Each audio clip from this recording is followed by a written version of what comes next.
There's nothing quite like seeing a tiger in the wild. The grandeur, the beauty is just awe-inspiring. When you think about that animal being reduced to a rug, for me, it just galvanizes me to want to do more, to protect that magnificent animal in the wild. Tigers are now in terrible jeopardy. Populations have plummeted from 100,000 or so 100 years ago to no more than 3,200, maybe even less today. Right across the whole range from Sumatra up to Siberia, we've had massive population crashes, and we're down to these critically low numbers.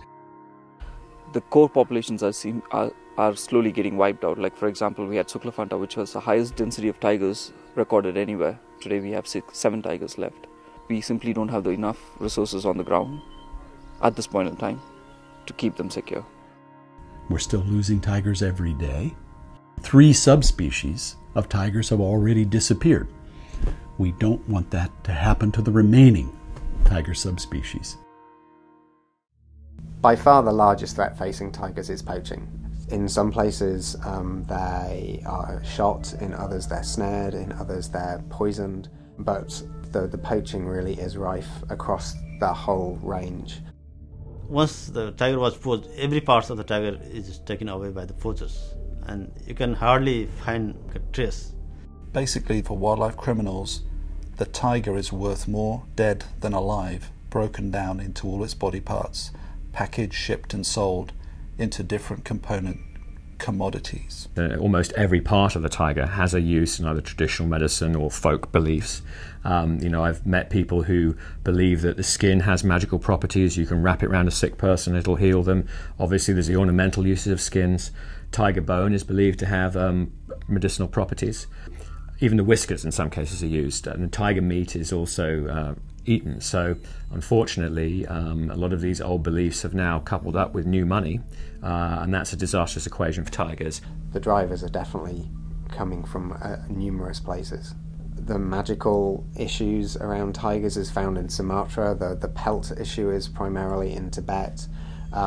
Tiger as an exotic meat is generally Vietnam. The tonic issue is primarily China. And the US is one of the largest consumers of wildlife products anywhere in the world. So there are always issues in the US. It certainly is affecting the US. Americans import these things illegally.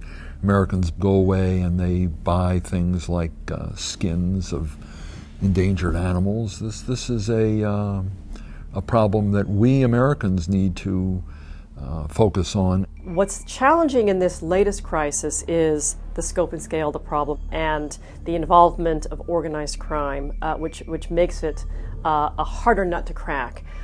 We have to address it in the way it requires, which is taking very tough action, and not just the US, but working with other countries. We've already seen some real success in getting attention at high levels of government. We're working closely with governments in Asia to help them better deploy enforcement resources and technologies to patrol the areas of most importance to tigers. And we're working with our own government to continue to support and provide resources to the field where tigers are most critically in need of protection. So there is hope that we can see the change we need, but we clearly need to do a whole lot more. We need better and stronger enforcement. At the moment, it's a very low priority for governments. We need people to go out there and to really push and to really say this is an issue that's important. So if you join our campaign, you can help us by putting pressure where it's needed at the highest political levels. But on top of that, every single individual can play a role in reducing demand. If you ever have a conversation with your friends, or you ever hear of anybody interested in buying tiger products, have a very strong message to everyone you meet that buying tiger products is unacceptable. We have a special responsibility to make sure that we are leading the world, showing people that there are ways to mobilize society, to care about endangered species, to take actions that will help promote their conservation, and equally as important, avoid those actions that lead to illegal poaching and trade.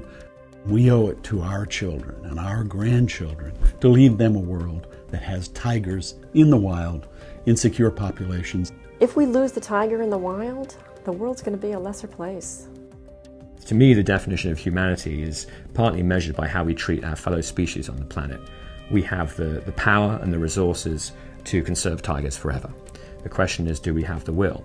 And if we do not have that will, I really think we've lost part of our humanity.